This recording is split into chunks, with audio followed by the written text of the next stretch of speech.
വെഞ്ഞാറമൂട്ടിൽ നടന്നിട്ടുള്ള അതിദാരുണമായിട്ടുള്ള കൊലപാതകം നടത്തിയ അഫാന്റെ ലിസ്റ്റിൽ ഇനിയും രണ്ടുപേരും കൂടി ഉണ്ടായിരുന്നു.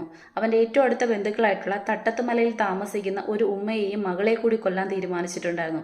അതിന്റെ കാരണമാണ് ഏറ്റവും രസം എന്ന് പറയുന്നത്, 5 ലക്ഷം രൂപ കടം ചോദിച്ചു, എന്നിട്ട് അവന് കൊടുത്തില്ല. അതിൽ പകമൂത്താണ് അവരെയും ലിസ്റ്റിലിട്ടത്. പക്ഷെ അമ്മതായിട്ട് ഉപദ്രവിക്കുന്നത് അനുജനെയാണ്. അപ്പം അതിൽ അവന്റെ മനസ്സൊന്ന് ഉടക്കിപ്പോയത് കൊണ്ടാണ് ആ 2 പേര് രക്ഷപ്പെട്ടതെന്ന് പറയുന്നത്.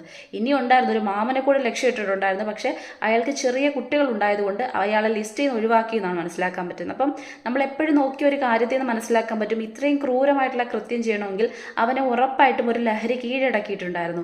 ആ ലഹരിയെ അവന്റെ ഈ പറയുന്ന ബ്ലഡ് സാമ്പിളിൽ നിന്നോ യൂറിൻ സാമ്പിളിൽ നിന്നോ ഒന്നും കണ്ടെത്താൻ കഴിഞ്ഞിട്ടില്ല. അപ്പം അങ്ങനെ ഒരു ലഹരി അവൻ ഉപയോഗിക്കുന്നില്ല എന്ന് മനസ്സിലാക്കാൻ പറ്റുന്ന ഒരു കാര്യമുണ്ട്. ഈ മരണങ്ങൾക്കെല്ലാം കൃത്യമായിട്ടുള്ള ഒരു മോട്ടീവ് ഒന്ന് മാത്രമാണ്, അത് മണി എന്ന് പറയുന്ന ഒരു സാധനമാണ്. നമുക്കറിയുന്ന കാര്യമാണ്, പണം ഒരു ലഹരിയാണ്.